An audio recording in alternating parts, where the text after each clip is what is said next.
Hi, third grade. Today we're going to switch gears up and read about pirates, whereas yesterday we read about Built for Thrills, building roller coasters, and that new Max Force roller coaster that's going to open at Six Flags this summer, I believe, or this fall.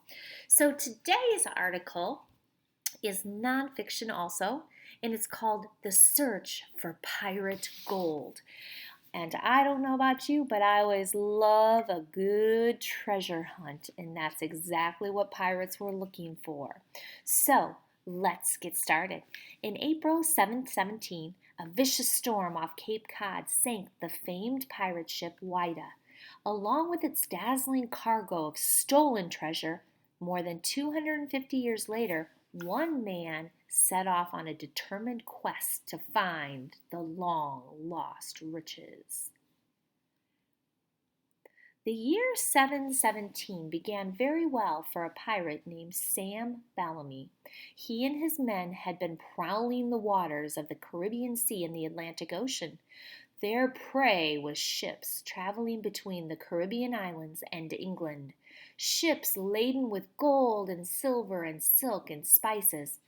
Bellamy had 145 men in his crew and a fleet of 5 stolen ships. Their best ship was the Whydah, which Bellamy and his crew had recently taken from English slave traders. The ship was big, fast, and sturdy. Terrified ship captains surrendered quickly when they saw the Whydah on their tails, its black flag raised, its huge cannons ready to fire. They expected Bellamy and his men to steal their ships and kill them all. But Bellamy wasn't a murderer, he was a thief, and a very successful one. In just 1 year, Bellamy and his men had looted more than 50 ships. Looted means stolen from.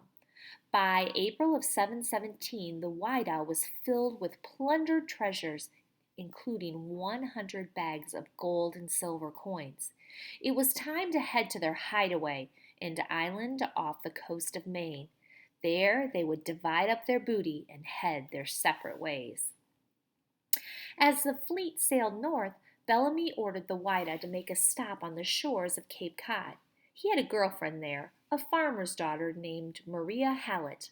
Some say the blue-eyed Maria and the black-haired pirate planned to marry, and Bellamy wanted to delight his future bride with a glimpse of his new treasures. Whatever lured Bellamy to the Cape, he never made it. On April 26th, when the ship was just 500 feet from the shores of the Cape town of Wellfleet, a vicious storm swept in. 30-foot waves crashed over the Whydah's decks. Howling 70-mile-per-hour winds tore apart sails and toppled men like toy soldiers. The pirate crew struggled to keep the ship under control and away from the rocky shore, but suddenly a monstrous gust of wind took hold of the Whydah and sent it slamming into a sandbar. The ship broke apart. Hammering waves finished the job. Men tumbled into the sea as massive cannons and wooden masts came crashing down over them. 144 men drowned, including Sam Bellamy. Within days, the ship's wreckage had slipped off the sandbar and settled at the bottom of the ocean. Here's a picture with a caption, "Into the darkness, the swirling, muddy Cape waters made it almost impossible for Barry Clifford's team to see the wreckage. Powerful lamps and metal detectors helped them home in on treasures buried under 30 feet of sand." Wow. A treasure hunt. Growing up on Cape Cod in the 1950s and 1960s, Barry Clifford had heard about the Whydah. His Uncle Bill knew every detail about Bellamy and Maria, the bags of gold, and the killer storm. Barry's mind filled up with Uncle Bill's fascinating stories. As young Barry built sandcastles on the wide beaches of Cape Cod, he often gazed at the water. What happened to Bellamy's treasures, he wondered. Some people insisted that the treasure was gone. They said that in the days after the storm, local people had swum out to the wreckage and stuffed their pockets with gold and silver coins. But Uncle Bill disagreed. He thought the treasure was still out there, waiting. Barry believed him, and when he grew up, he decided to prove his uncle right. Barry was 36 years old when he began his search for the Whydah. He was an experienced diver and he knew the waters of Cape Cod, but he needed help. Finding sunken treasures is complicated and difficult. Barry needed money, hundreds of thousands of dollars, and special equipment. He would also have to get permission from the state of Massachusetts. A treasure hunter is not allowed to just jump into the water, search an ancient wreck, and fill a sack with gold coins and priceless gems. He or she must get permission first and then follow strict rules. Shipwrecks are historical treasures, underwater museums, with much to tell us about the past. If he found the Whydah, Barry would have to prove that he would safeguard the artifacts so others could learn from them. X marks the spot. Barry's first step was research. He needed to find out exactly where the Whydah had sunk. He searched local libraries for historical records and maps of the area. It was a frustrating task, but here Barry had his first stroke of luck. He discovered that in 1717, a man named Captain Cyprian Southhack had been on Cape Cod soon after the Whydah sank. In the days following the storm, Southhack had tried to salvage the treasure himself. He failed, but he left behind many detailed maps of the coastline. Barry covered the walls of his home with copies of Southhack's maps. There was no X marking the spot where the ship and her treasure lay buried, but Barry believed that Southhack's maps contained clues to the wreck's location. Finally, after many months of lonely work, Barry had gathered enough information to win permission to begin an underwater search. His exciting story attracted many investors, people willing to help pay the costs of his project. In 1983, Barry and his crew began exploring a small slice of ocean just 500 feet from shore. Using special metal sensing equipment and detailed maps, they crept through the waters in a small boat. They found tons of metal, including unexploded bombs from World War II and steel rods from America's first wireless telegraph towers, which once stood on Cape Cod's shores. They searched until September, when the Cape's cold weather and rough seas made it too dangerous to continue. Their money was running out. The mood of his crew turned grumpy and discouraged. Some quit the project completely. Maybe Uncle Bill was wrong after all. Here's a picture, a grueling search. Barry and his crew scoured the freezing cold waters of the Cape for months, focusing on a narrow spot just 500 feet from the shore. The truth about pirates. As Barry was searching for the Whydah and its treasure, he learned some surprising facts about pirates who lived during Bellamy's time. Many pirates, including Bellamy, were former English sailors who were fed up with the harsh life they faced on military and trade ships. On those ships, work was long and brutal. Food was scarce, and the captains were often cruel. Common sailors could be whipped or beaten for making small mistakes. Pirates, however, ran their ships according to a clear set of rules known as the Articles. The rules guaranteed that all pirates got an equal say in ship matters.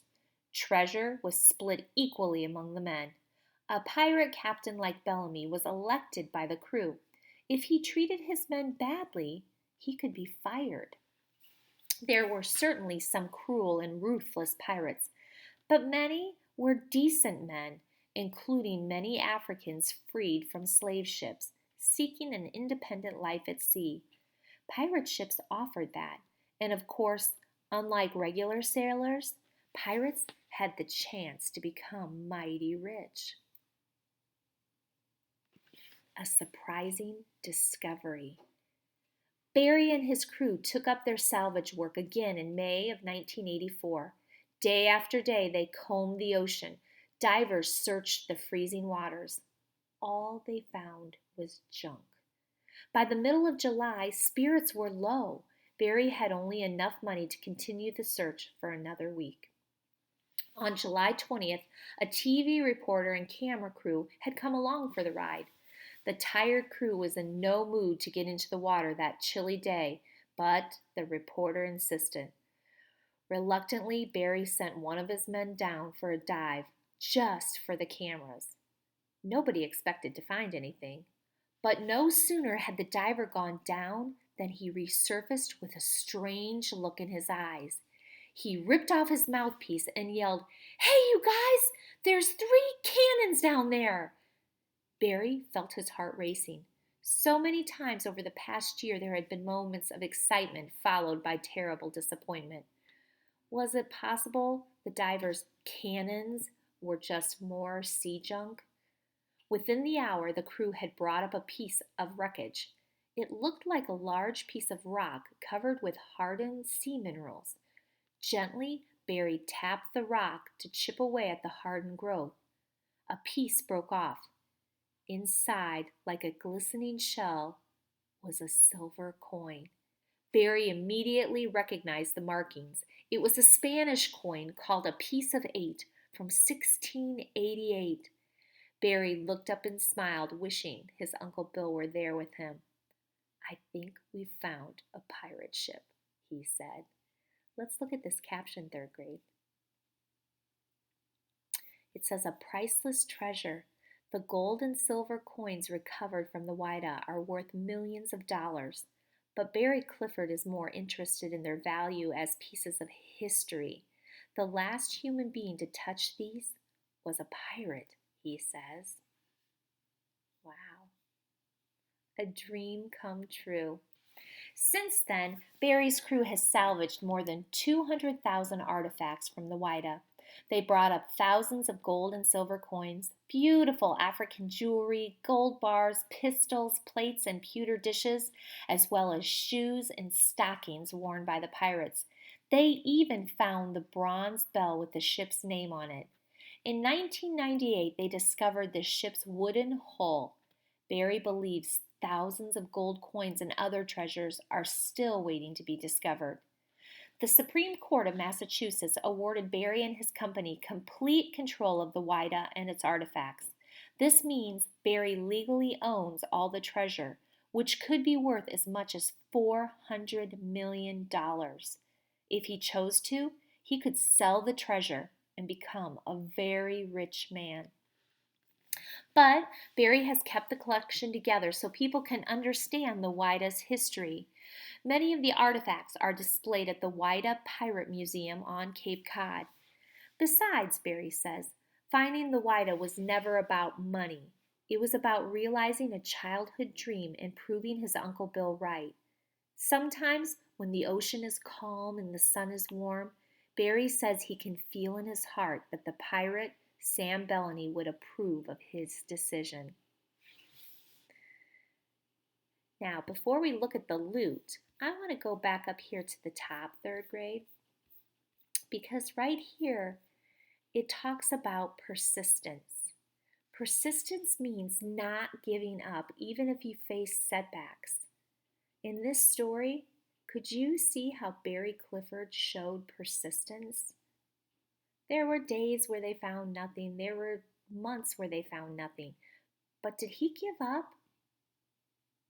No, he didn't. He did show persistence. Let's scroll down here now and look at the loot that they found in this pirate ship. Riches from the Whydah have given us a peek at the fascinating and surprisingly fashionable world of pirates. So here's a weapon. No decent pirate would be caught without a pistol. Fancy ones like this could cost a year's earnings. Wow. Fashion. Pirates usually went barefoot, but wore stylish leather shoes like this for special occasions. The bling. Pirates showed off their newfound riches by wearing flashy jewelry, belt buckles, buttons, and cufflinks. Check out that ring. Wonder what this means. The bell. No clock, no problem. The ship's bell rang every half hour to help the crew tell time. Huh. We're going to continue this journey with our writing for today, which is posted. Down here at the bottom, boys and girls, of this article are other articles you might be interested in. I'm going to go ahead and put this link on to. There's Escape from the War, The Ghost of the Spectre Elementary, When Girls Ruled Baseball. There's The Great Halifax Explosion, Blood, Smoke, and Freedom, and Swarms of Terror. So these will be things that you can also look at on that link.